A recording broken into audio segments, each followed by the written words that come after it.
Welcome to another episode of Inside Crusaders. Today, David and I are going to talk to you a little bit about palliative care and hospice care. David, how are you today? I'm on my way back up from 6 feet under. Did you get rested up from the 5K? I would lie to you if I said yes. I've been following my health trackers and devices, and they all say stay in bed. So, Still um, paying for it, are you? yeah, at least it's not painful right now. So it's just sheer exhaustion at this point. So Yeah. hopefully by tomorrow. Oh, I doubt it. It's probably going to be a couple weeks before you're back to yourself.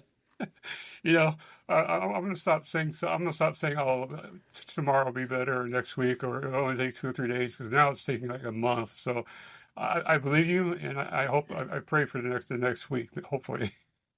It's going to be like a getting over COVID. Yeah, right. Yeah, seriously, yeah. Well, plus we started getting cold and rain, and like it's like 45 degrees out today with rain. So it's just getting that nice and sick weather. Yeah, your joints hurt Yeah, seriously. and shaking. I don't know what it is with tremors lately. Yeah, that's the more the tremors come on, the more like us up here, I got worried about ice and snow. So it's Oh, last year was okay because I wore proper boots and shoes, but this year it's much worse. So it should be very interesting to to walk out on ice. be sure to wear a body cam at all times. Yeah, I got a lot of cameras. Yeah, seriously. Yeah. So you want to talk about the differences between hospice and palliative care, and I'm going to defer to mostly your judgment because I have no idea. The only things I've ever seen in my life would be I've seen people obviously in nursing homes. I've seen people in long-term care. I have heard of a hospice. I've heard of people, nurses like coming to people's houses and taking care of them, but only heard about things. So other than that, I really have not been um associated with these two topics. So I'll definitely yield to you when it comes to expert matter. So what about home health? Do you have that yet? We are approved by the state. We're just in the waiting list for dispersion of funds and stuff. So we applied for my wife to do it because I personally don't want a stranger. I mean, if she wants to Oh, have you're somebody talking come about in, caretaker. I'm talking about, yeah, like, do you caretaker. have physical therapy come to your house yet and No, no, nurses? no. Just home health? I stopped it. Home health is started technically, but we haven't got the funds for it yet because we're in line. There's more important people first. Um, I'm Of still course. traveling. Yeah, right. Always. I'm still traveling out to hospital for therapies and stuff like that. But I paused it because in November, well, my wife has a surgery tomorrow, and in November we're going out to Mexico for treatment. So I got to pause therapies for about 2 months to get stuff back in order. So. Gotcha. Well, I do have home health that comes to the house. It's nurse. Well, speech therapy, but speech therapy dismissed me today. Yeah, you have a lot of people that come to your house. Yeah, and then I have physical therapy, and I don't have occupational therapy anymore. Um, and then I have palliative care on top of that. So home health and palliative care. Plus my PCP comes to my house too. So you have like a type of hospice and palliative care? No, it's PCP, just Oh, home okay, health, I got you. and then I have palliative care. Palliative care manages my pain Uh, because it's hard for a PCP to write opioids, yes. and even harder for Valium. He said, I can't prescribe you pain pills when you're taking Valium. I said, well, I only take Valium when I go get my catheter changed. He said, I can't write you. Yeah. PCP told me before that he couldn't write as long as I was on clonazepam. He couldn't write a prescription for pain, but he did as long as I promised to stop the clonazepam, which I didn't. But yeah, I get the same feedback, and Hopefully he's not I gotta listening. we gotta have a podcast about pain medication because I have to send you the email I sent to my movement disorder specialist about pain medication after this last week. You should see what I wrote to them about either gonna help me or I'm gonna find somebody that will, because this pain is like I told him, like, if you don't understand the pain, let me come face to face and talk to you. This pain is excruciating, so I I'm can't betting, imagine what it takes. I'm betting you're at the part that I was at. Your neck just feels like you can't hold it up. It just hurts so bad. I want to Yeah, scream. it always hurts like whiplash. I don't have any Yes. issues holding it up, but I'm resting like 18 out of 24 hours a day, like trying to lay down and It's the not. only way it doesn't hurt, isn't it? You It have to let it. it always hurts, even with muscle relaxers, uh, anti-inflammatories, pain medications. It hurts like a whiplash all day long, 24 hours a day. It does not stop. Which is hence why I was even with my doctors about pain medication. I'm like, at least the Vicodin like kind of knocks it out a little bit. Like it lets you get a little sleepy, so you can actually get a nap. Yeah, But it actually takes the pain away. Like, right. help me help you. The only thing that has worked for me, David, is Botox. I'm getting that October 30th, I think. It keeps those muscles off from tightening up your neck.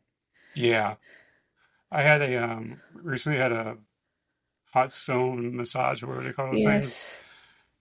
And I've had many of those before that never did anything to me. I always like the deep tissue ones, but I promise Don't you, do deep tissue with. well, I love deep tissue. I'm gonna say I'm always going to drink vodka and have deep tissue massages, deep right? tissue massages But are. You'll be this, hurting for a month from that. Just a, that's okay. I don't mind being, being hurt, but the hot stone actually worked. I mean, I felt so yeah. great after it. I was very surprised. Have you ever taken a towel, a wet damp towel, and put it in your microwave, wrapped it around your neck? No, because I had all the heating pads and stuff to do that for me. But I know what you're talking about. Oh my gosh, that's so relieving. It doesn't last long, but it's so relieving. I bought a TikTok neck vibrator, and you can also use it for your calf muscles and stuff. And it has heat, it has a heat as well. And that is, it's strong though. It's made for like a Chinese neck and not an American neck, but it does really good, and the heat feels so well. Yeah, so I completely, I love heat more than cold. But after that 5K run, I Cold got, probably feels better, doesn't it? yeah, I got a whole bunch of ice packs and stuff I bought online to take care of that now. Yeah, I have the you can see it show it on the commercials and they show it on ads all the time on computers. But it's weighted weighted heat and cold wrap that goes around your neck. Yeah. It's got like little beads in it. Yeah, Oh my gosh, that feels good too. yeah, like, especially during the summer, 'cause, we overheat, right? Yeah, I Yeah. love that cold. I keep mine in the freezer for emergencies. Hey, you never know when you gotta go grab a bag of frozen peas to help you out. So, Isn't that the truth? I'm not lying. Been there, done that. You kind of learn things as you go. What's going to Yes, say? it has to be peas. It can't be mixed vegetables because the carrots don't align well with the back of your neck or your No. shoulder, right? It's got to be peas. Yes, little beads. It can't be cut carrots. It can't be cut green beans or asparagus. It has to be peas. I have an MSA bag of peas. I'm serious. Well, my wife's like, "Why are there vegetables on the bed for?" I'm like, "There's peas, a bag of Oh, peas." they do feel so good though. Yeah, it does. But you're going to love Botox. That is going to take away so much of your pain. I hope so. Not moving, like here in my office, I can move very well because I'm not doing anything. But like driving, trying to look left and right, like really my eyes are mostly moving, and that's it. So I hope it helps the flexibility a lot. I really do. I'm at the point now, it's my eyes that bother me. Yeah. Well, if you saw my last YouTube video, with that pain came that flickering of the eyes I never had before, and it was crazy to have that. It was. I knew I was screwed when my eyes were flickering for 2 days. Not the eyelids or eyes, but like a cinematic movie film, like 8 millimeter film. It just kept so my eyes were like Oh, pulsing, like black squares. I've never it freaked me out, dude. I took so much medication to knock me out so I could just be done with it, you know? If I'm walking and I look down the corner of the eye, it kind of throws me off. You do not walk and look right or left with MSA. You gotta look straight. Like me, I can look down and up while walking. We're good. I look left or right, I fall over. Yeah, I walk with my husband and I look down. He goes, and it almost fall. Like he goes, Yeah, "What's wrong? yeah, What was that all about?" I looked a different way that I was walking. yeah. So every time we travel to like Miami, I can't be looking at all the hot ladies, on the beach. I can't be looking left or right anymore. Just straight ahead. Susie probably loves that. Probably. So, so the goals of care for hospice and palliative care is hospice focuses on the comfort and quality of life when a cure is no longer possible, like MSA, right?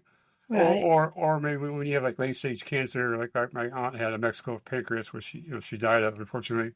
So that for hospice, the treatment aims to manage symptoms, not the disease. Palliative care, uh, from what I from what I hear, focuses on improving quality of life for people with a serious illness, not necessarily terminal, but can be provided alongside cures or treatments. So things that have cures for most. So palliative is like an accessory. It's an add-on care to help you get better, or something that's not deadly. But it seems like hospice is more towards geared towards things that are incurable, like certain cancers and MSA and ALS and stuff like that, right? Well, my part, I've got palliative care for pain. They strictly deal with my pain management. They come once a month to my house and ask me how I'm doing with my pain, and do I need any more medication? But that's all That's they ask. yeah. You want some more morphine? And they call, is this still doing the trick? Do you need something stronger? I wish I had that person. Oh my goodness. They'll video me once a month and they come out once a month. Like just my left arm and muscles and like is deteriorating so bad. I could barely use my left arm now to do that. I can't reach back. I can't go forward. I can't go down. I can't go. It's can't put shirts on. So I wish somebody would actually give me a medication to help that out. Have you ever What's thought about looking into palliative care? No, but I'm sure that time's coming. I'm still mobile, so that's what keeps me from doing most things. Like that's what keeps me from going to the ER or urgent care or thinking about palliative care because I'm still mobile. In my mind, I think as long as I'm mobile, I still go to the doctors themselves. Well, I was still mobile and I started with palliative care. Yeah. I was about your stage now where I just couldn't handle the neck pain. So that makes sense for you because palliative care is provided in like um, at any stage of an illness or disease. So whether it's Yes. early MSA or late MSA, and then hospice is typically for people that have they have a timeline of how long they have to live. Late stage. Yeah. Um, so I guess that's the difference between I guess the prognosis is eligibility of hospice. So I can actually get palliative care right now if I want to. Correct? You could. Now, Okay. in the beginning, I had hospice come out and talk to me and ask me, they said, you can start hospice when you're ready.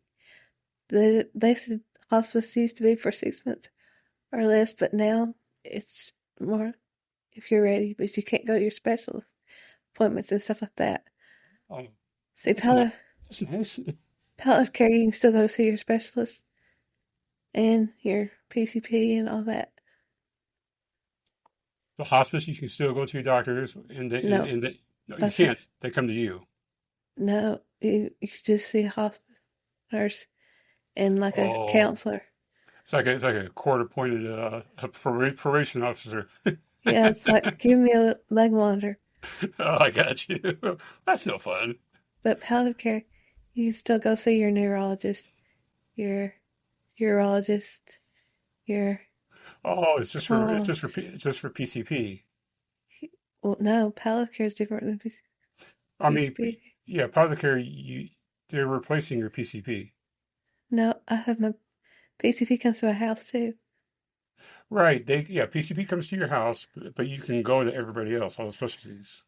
Yeah, you Okay. can go to your PCP too if you wanted to, but Really? I like having mine come to my house. It's Yeah, I just bet. more. It's just more. It saves energy, I bet, right? Yes, because it's hard going to doctors. I just found out that my vet scan got scheduled to the 11th of November. Your dad scan, yeah. Yeah, and then it's a 6 hour test. I didn't know Mm. that.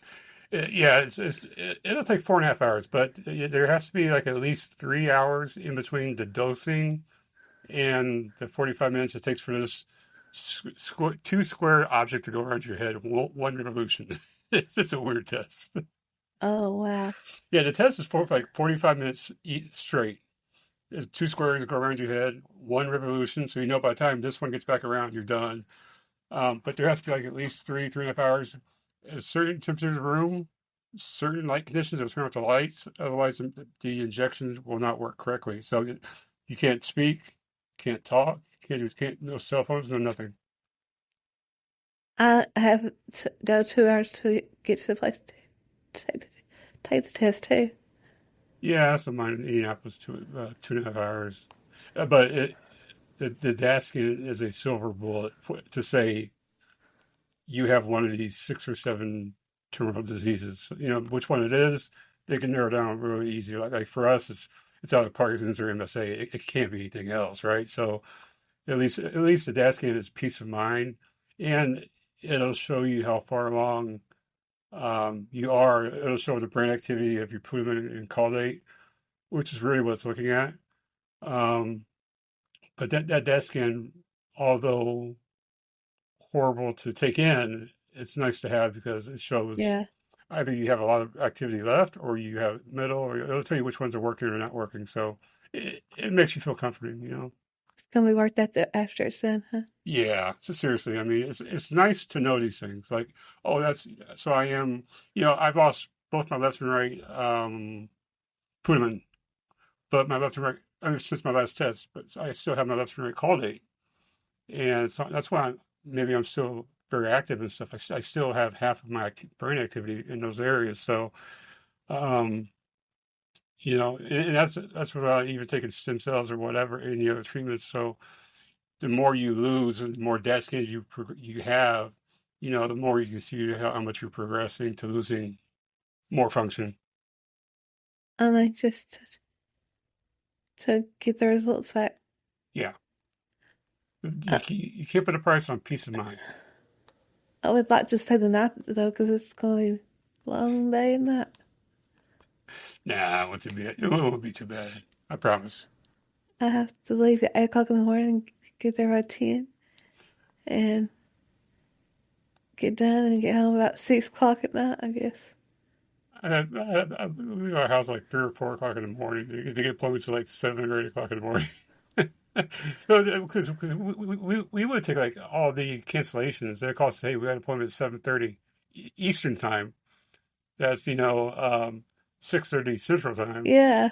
And so we got to wake up 3 o'clock and 2:30 because we got to go get some coffee Oh on the no. way. Yeah, yeah. So that's how we got ahead with our diagnosis, was taking all those cancellations within 8 hours to Mayo Clinic, 4 hours to Detroit, and up to 3 hours to Indianapolis. So the Mayo Clinic would tell me the next day they had an appointment, and we're driving the next day 8 hours to an appointment. Like it's at 10 o'clock in the morning, and we're leaving at midnight.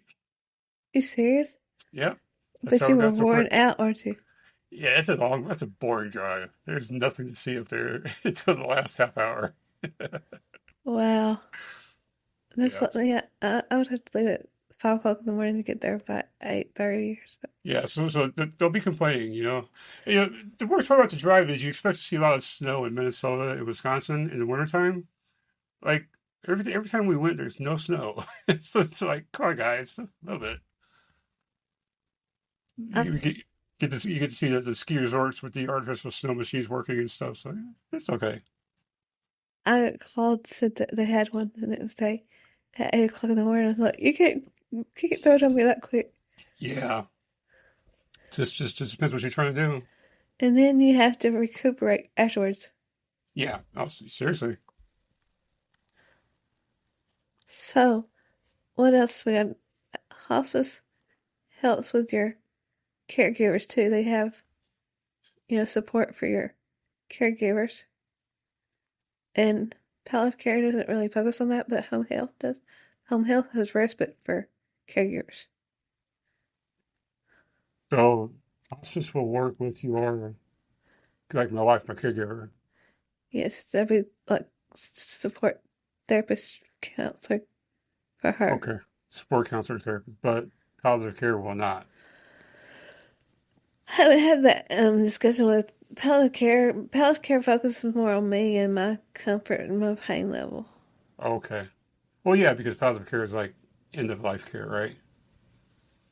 Mm. That's what they used to call it, was it like end of life, I think, back in the day. It was a horrible term. Everyone put you in end of life care. Like, thank you. Yeah, I see it here on the types of service. Hospice includes medical care, pain and symptoms, emotional support, emotional and spiritual support, and Spiritual. then bereavement. They are there for your families after.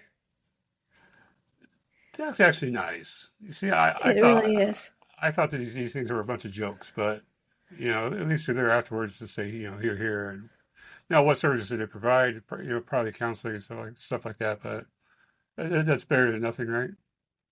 I think so. It really helped me before. Yeah. So, and then during your goals of care, they're focused on your comfort and your quality of life when the cure is no longer possible, of course. In palliative care, that's where I'm at right now. They're focused on improving my quality of life, and they provide alongside curative treatments. That's Okay, they actually there to help you like. Do they get help you like better, legally make decisions or just to give you advice? give you advice, and Okay. help you to get better for your quality of life, feel better about yourself and your environment. I, They I laugh, tried, I laugh at that one. yeah, because let me see. I have, y'all know how I fought for this power of care. Yeah, the power chair. Yeah. Palliative care put on there that I needed it to go outside. I just need a power chair to go outside. What the heck? Then so I had to go with my PCP. He put, I needed it to relieve me from getting pressure sores Yeah. Good and source. give me a little more quality of life, to be a little more independent. I can partly relate to that because now I feel my butt is hurting a lot more because I've been I sit a lot more, It and burns, don't it? my shoulders hurt a lot more because I'm laying on my side. When I'm resting, I'm usually laying down. I'll watch videos with me and my cat. The cat comes over, he watches videos with me on my phone. But just laying on my, because I don't really lay on my back too much because I had surgeries on my back, so I'm a side sleeper. But laying for so long on my sides, now my shoulders hurt so bad, and now my butt hurts. So it's like, what do you do? You got to get up and do something else. Yeah, my butt hurts because I only lay on my back because of my catheter. Yeah, But when I didn't have my catheter, I lay on my side. I couldn't lay on it for very long because it did hurt. Like I said, pressure on your shoulders. Maybe 20 minutes to 30 minutes on one shoulder at a time. But the bad part is I couldn't roll over, so I had to have my yeah, husband keep doing it for me. yeah. Rolling over is getting increasingly difficult for me. I'm still able to do it because I still have some pretty good upper core strength in my upper torso to force myself to do it. But if I had to use my legs, just the tremors and stuff, the bed would be shaking at nighttime. The wife's like, "What are you doing?" Like I'm moving my left leg over, like it's because it's like an earthquake, you It's know? just the leg. Yeah. So as long as I have my upper core strength, I can still get up. It takes a few times, even a couple of Yeah. running starts, to roll over and to get up or whatever. Um, which is why, actually like losing weight. I was never fat before, but losing weight actually helps too because the smaller my gut, the less I have to overcome to sit up. Let me tell you though, losing weight, that's what hurts your butt the most because you had more padding on Yeah, your butt. seriously. Yeah. I feel that as the last week I feel that now, and I know because I have a bony ass. I know that now. Yep. I can relate to it. You had more padding around those bones. Yeah, I gotta eat some more, right? Yep. Hey, honeycomb cereal. That's it. Um, So tell us about the 5K. it was great. Mission Mississippi Chicago 5K. It was great. It was a good turnout. I'm going to be greedy, really greedy here, and say the best part was the sandwiches they had afterwards. I don't know if that was Jimmy John's or whatever it was, but those were the greatest sandwiches for after. Oh, they had catered sandwiches. Yeah, so I imagine it's for protein to get back muscle and stuff. But in addition to say, please buy those sandwiches the next time. Those are so good. But That's so funny. yeah, they had the CEO there was there, Joe, and volunteers and other. I think Oh, a you couple got to meet Joe? got to meet Joe. Yeah, we got some pictures and we talked a little bit. That's cool. Just about 5K. My family was there, so I think a couple of board members were there too, if I remember. But just a completely positive experience, and everybody contributed and helped everybody out. Because some people needed help, so it took about an hour and a half for everyone to complete it. But it was all in good spirits. Very, very, very well done. And you said you didn't hear it afterwards? I did not hurt one bit. Do you think it was the adrenaline? Adrenaline doesn't last that long. Adrenaline is 10 to 15 minutes, and then you lose it for a set period of time. After you got after you unwound from the 5K, was that when you started hurting?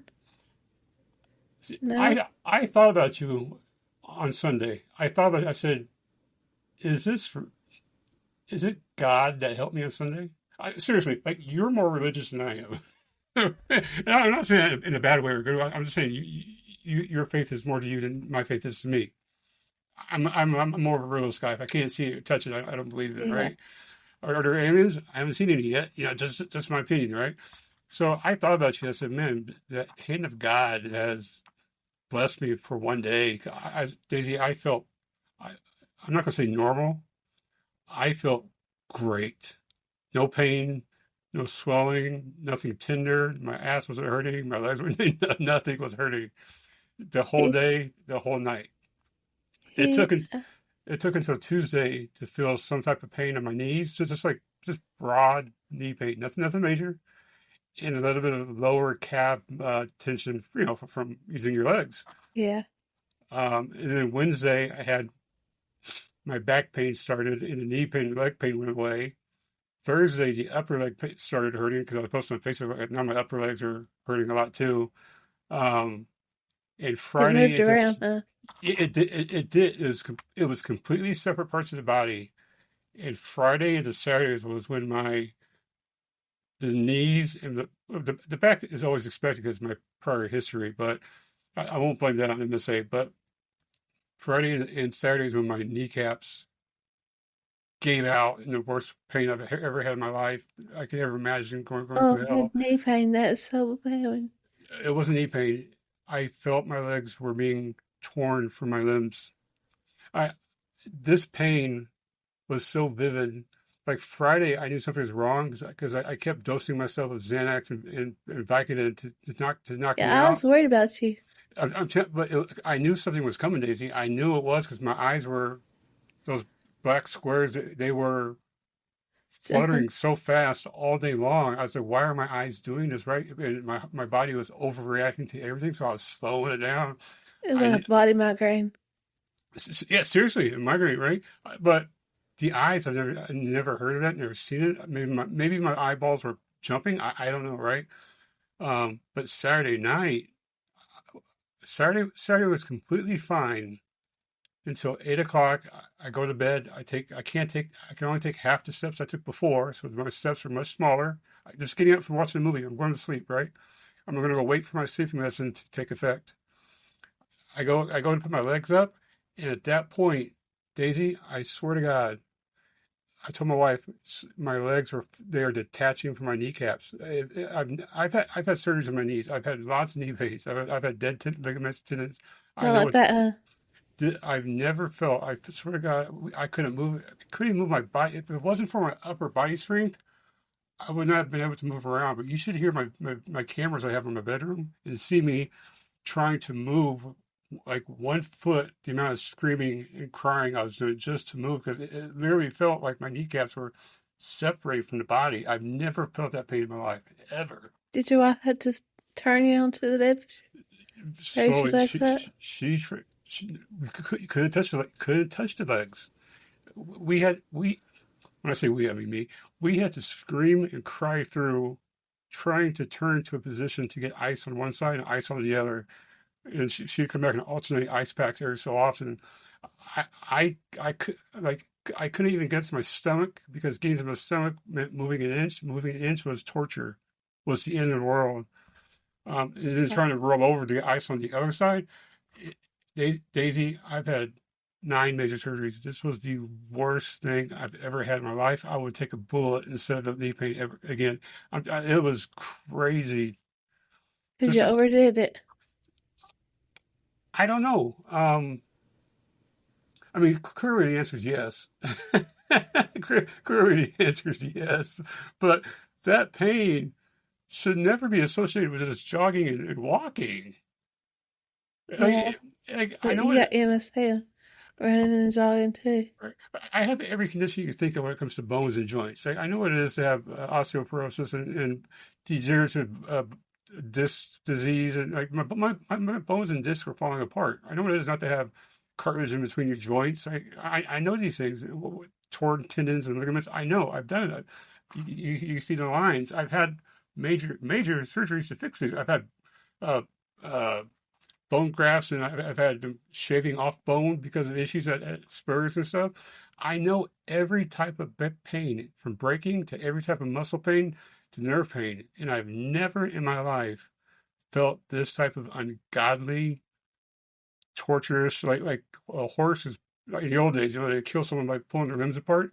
I thought my legs were falling off for 4 hours. And I told my wife, I said, keep giving me medicine.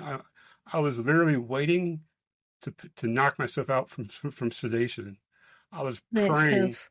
I was praying for the pills to take effect as soon as they could, because I don't know what I was going to do with myself. That pain was ludicrous. It's So when you asked me, crazy. yeah, when you asked how the 5K went, 5K went very well, but 6 days later, it turned into hell. Yeah. That's what I said. You overdid it. And, And I mean, you did good. We were proud of you for doing it and pushing through. But I'm I telling know you, it was a cakewalk, Daisy. To me, it was a cakewalk. I could have did. Seriously, I could have did a 20K. I felt nothing on Sunday, Daisy. Nothing. I wasn't winded, no pain, no stiffness, no cramping, because of hydration, no breathing problem, out of breath a little bit. I could have went for another 15K. Easy. it said no pain, no gain. Well, you gave them some, Right? Seriously. So it was a shock to have a little pain throughout the week, a little bit, very little. it And shot your system. yeah, Friday, Saturday was like every pain was focused on that area. Like, and I have cartilage. Like where's that pain coming from? So, Wow. so yeah. After I wake up on Sunday, I'm very stiff. I'm sore, but really no pain. It completely gone. 1 week later, huh? Yeah. Well, the morning after Saturday night, Sunday morning, wake up with a little bit of Oh, like swelling type soreness, little stiffness still. But other than that, typically I'm gonna say like I mean for me. I felt good. I got up and walked and ate, whatever, blah, blah, blah. It's amazing how MSA will turn on you, snitch on in an you. instant, huh? It's a quick snitch, man. Would you do it again, David? Do what? Would you do it again? I think I said on my YouTube channel. Maybe you have to watch it. On my YouTube video I made about it, my last one, I said, was it worth it? No. I said, But I have to say, the only reason I have to say yes is because other people got to see me succeed with MSA. Right. If I wouldn't have finished by doing more than was expected of me, it definitely would not have been worth it. It was overkill. But because I crossed the line and I did more than I anticipated, it's the only reason I'll even. And yes, I'm going to do it again because I said in my video, I said my mom's going to kill me for this. My mother's going to kill me for this. You can. How do I know it wasn't a mistake? How do I know it wasn't like one off thing? By scientifically repeating the process. If you can scientifically, it's a fact. If you can repeat the process and get the same results, so I will be doing another 5K at some That's point. insanity. I no, not necessarily, but I want to know: is this a one-time fluke or was this MSA? No. I actually want to know that answer. See, you don't want to know that answer, but I do. Just to know, just because I want to know. I don't know. I I mean, don't think I would do it. it's gonna hurt like hell. Don't get me wrong, but Your mom's not going to want you to do it. it's okay. I'll be prepared this time. I'll have better pain medication. I'll come to your house. I'll grab some Valium and morphine, all the good stuff, all the bad medication and cocaine and stuff. We'll do very well. Now then, sir. You're closer to the border than I am. That I am, but you're not going to find that around here. Yeah, but seriously, I absolutely will try it again because I want to know what that was and is it going to happen again? Right? Is there anything I could do before? I'm going to ice my knees next time. I've had knee surgeries. I know what it is to ice my knees every time I walk. I know what it's like to be in traction or to walk again because of my knees in my back. So When do you I'm want to do this again? well. It's officially. I know it's fall, but it's not a good time to be walking and running now in Chicago. It's very rainy and slippery. So I imagine it's springtime. Do you think you'll be able to do it by then? Oh, absolutely. Yeah. I have no faith. I'm going to have my mobility the rest of my life. I have every bit of faith in that because of who I am, my attitude, and my physicality over my lifetime. I have no doubt I'm going to stay in motion and keep going. I'm going to lose everything else, but I'll have my walking and my mobility. I love your attitude. You have to. You can't say no. Well, there's a point where I was telling my friends and family like I didn't expect to be walking this time next year, and here I am. I said that the year before last year, and the year before that, I did not expect to be walking, and here I am running jogging and walking a 5K more than 2 years after I originally said that. So I think I'm okay. I really do. 'Cause, I Well, think like you said, the MSA comes and goes in its essentials. it's Well, different for everybody. yesterday, I walked normal. Good. See, and before you when I first knew you, you're like you barely walked 4 steps. Well, my symptoms started, I was walking 75 feet. You walked 75 feet. Yeah. And And then I got down to 50, and then I went back up to 85. So, see, so it's like I said, peaks and valleys. it comes in waves. Like I said in the video, it comes. You got good days and bad days, right? I got more now. Do you Yeah, think you're going to rapidly progress, though, or you're not scared to rapidly progress? I'm not scared of anything. I have zero shits about dying. Nobody wants to die and progress and get. I don't care about dying.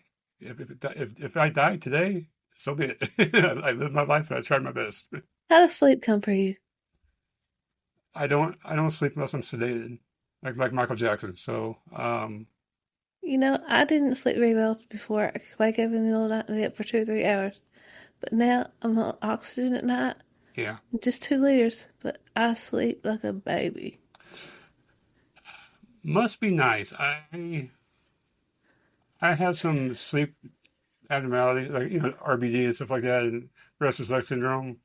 On top of my general pain I have from all my surgeries and stuff, and it's always been hard for me to sleep. But MSA just made it impossible to sleep. Um, so I'm never rested, but the I went to my pulmonologist, and he said you're at 75% of what you should be. He says my sleeping is fine. He says my sleeping has issues. He says the only issue, he says, as long as my oxygen stays averages above 90%, he's okay with it. So he says there's two conditions you call me. He says if Mine you're dropped to about if 82. mine's dropped to 71, right? Oh, So, and I have multiple devices to watch that thing at night. So he says, if your nightly average drops below 90, you call me immediately. He says, or if your droppage goes below 90 for more than, did he say like 40 minutes or he's extended periods of time? He says, then yeah. you call me. But he says, mine are always up and down, up and down, up and down. He says, Yep. no reason to put you on a machine that's not going to help you at all because you're up and down, up and But by the time the machine kicks in, you're already recovered, right? Like that's like when people have their neurogenic orthostatic hypotension. You can't compare yours to mine. Like most people that have it, they pass out because it lasts so long and it's so intense. Mine is very quick. I talked to my physi- physiologist, and I said mine happens within 5 to 10 seconds, and I'm back. So Yeah. I don't mind. My symptoms are much different. Like I don't have extended periods of time of no oxygen or 70% or 80%. Yeah, It's I don't very either. choppy, I'm the right? same.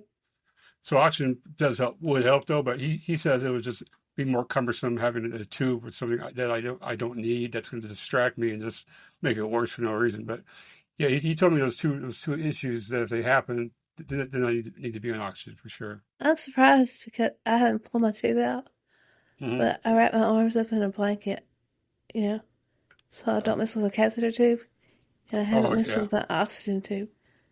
So, Yeah, you learn to keep your hands together. I sleep like this at nighttime. I sleep with my hands together because if I touch anything, I'm gonna rip it out. I roll mine up in that blanket. Keeps me full on my tubes, and Yeah, I'm sleeping like a baby. I tell you, it's you so don't have to, nice. you don't have And to rub it in. I got my little sleep app, and it was showing me 3 hours and 3.5 hours of deep sleep at night. And I got the little peaks and valleys of the deep sleep and the light sleep and so on. Showing off now. I hate you. You should see, but mine's like Sarah's. Sarah's and mine are almost identical. No, nothing. I'll also sleep 13 hours. Oh, I'll be sleeping for, I'll be down for 13 hours. I'll have 3.5 hours of actual sleep, and none of it's REM, and none of it's deep sleep. Now, I'm Like, not gonna lie, I have nights so it's a zero sleep. yeah, So, well, David, I'm glad that you made it to 5K. We're all happy for you. We're proud of you. I'm back. But we're glad to see that you're back. And I hate that you went through all that pain afterwards. It only makes you stronger, like on Kanye West that song, you know. I don't wish this kind of pain on anybody, though. It's horrible. Well, I do. Do you now? Well, if you ate dirt as a kid, it made your immune system stronger to diseases and bacteria today. Like, I don't mean to be mean, but literally, what doesn't kill you makes you stronger. And that lesson I learned was a very hard lesson. I don't know what it was. I don't know what it was yet, right? But I'll be prepared next time. If it wasn't for that run, that walk, I would not be prepared for what's going to happen next. So And see, I'm actually kind of happy it did happen. that's how I feel about my life. If I wouldn't have went through the things I did, Yeah, I would not be strong enough to handle this now. And I believe that's why I went through what I did. yeah, right. I mean, I mean, yeah, I don't. The only thing Yeah. I do different is not take for granted things I did when I could walk and shower and brush my hair. Yeah, that's All true. those kinds of things, I would not take that for granted. Yeah, washing my hair is like next to impossible. You know what I found helpful is those little hairstylists, those brushes that they use to wash your hair with that you put your hands through. I saw on Amazon they have a like a silicone. It's weird. Yes, It's like a silicone spiky thing, and yes, I could just rub the whole thing instead of like individually. So I'm gonna buy one of those and help me out. yeah, those help. Those really help. Yeah, because we don't want your hair for around your scalp gets itchy and stuff, and that sucks. So yeah, It does. Well, good. David, Well, it's good to see you too. you too. I hope you have a good night, and we'll be back next week, and we'll figure out what we're going to do while you're gone. So we don't leave our listeners hanging. Well, we'll get ahead. I'll still have internet. It'll be Mexico. I'm pretty sure it'll be okay internet. So I mean, it's a major city, so I'll still have internet. I'll take my laptop and stuff. So we'll be Oh, okay. okay. Yeah, Good we'll be deal. okay. Thank you Well, for listening, and remember, we're all MFA Crusaders. thank you.